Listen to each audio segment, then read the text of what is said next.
productivity purgatory.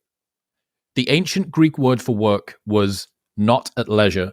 A 21st century grind addiction has turned pursuits like walks in nature, meditation, and time in sunlight into just another productivity hack, slowly turning all leisure activities into a tribute to work. Yeah, so I've been thinking about this for a long time.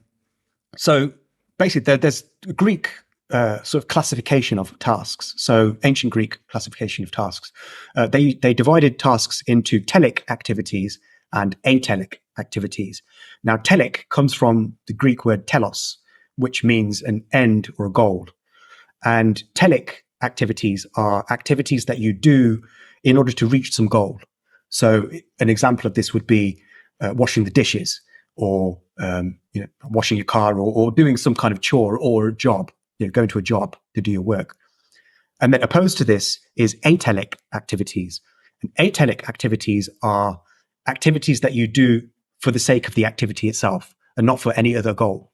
So an example of this would be anything that you enjoy. So painting, maybe a picture, if you enjoy doing that, that could be both telic and atelic, because you're doing it for the love of painting, but you're also doing it to have a painting at the end of it. So that maybe that's not a good example. So I would say a good example of an atelic activity would be going for a walk in the park or something, assuming you're not doing it for exercise, but you're just doing it you could do it for exercise, but you're not doing it to reach a certain destination. You're just doing it for the sake of walking. You're walking for the sake of walking. And what I've been trying to do in my life is I'm trying to turn a lot of my telic activities into atelic activities. I've got this, I think, the correct terminology for you here. Autotelic derives goals, joy, and reward mostly internally, judging their own actions. Exotelic derives goals, joy, and reward externally, takes care how their actions are being judged. Yeah, I use the words telic and atelic. Maybe I think they're a bit simpler. Yeah. So if you type in TELIC, and so it's called telicity. That's the terms those are the terms that I use. Yeah. Oh wow, this has been hijacked by a bunch of like athleisure companies. So it's taking me. All I can see a lime green slip-on fucking. No. I think the best thing to do is type in TELIC. I did, and it came up with a bunch of sandals. Anyway, I'll check it out afterwards. So telic and atelic, cool.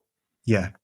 So I'm trying to turn sort of my telic activities into atelic ones. I'm trying to do more things just for the sake of doing them, because I think if you can enjoy the activity itself and not think too much about the goal, then you will become much more. You'll become more content with your life. I think a lot of people do things just for some kind of goal, and they don't enjoy the process of doing the thing that they're trying to do. Have you got and as a result of that, they become less good at actually achieving the goal. Yeah. Have you got any advice on how you are becoming more atelic? Yeah. So I try to find enjoyable ways of doing things, because there usually are. There are less enjoyable ways of doing things. There are more enjoyable ways of doing things. So for example, I used to hate working out, but I've started working out recently. And the way I've made it into more of an enjoyable activity is that I listen to music that I really, really enjoy, but I only allow myself to listen to that music when I'm working out. So if I want to hear a tune that I really, really enjoy, I can only listen to it if I'm working out. So that compels me to work out. So it makes the process of working out more enjoyable, because I'm focusing on the music, and I'm just kind of like just doing that. So little things like that, you can just turn activities into more enjoyable things. And also another thing is, when I go for walks, for instance, I used to kind of find walking boring because I would go through the same route all the time.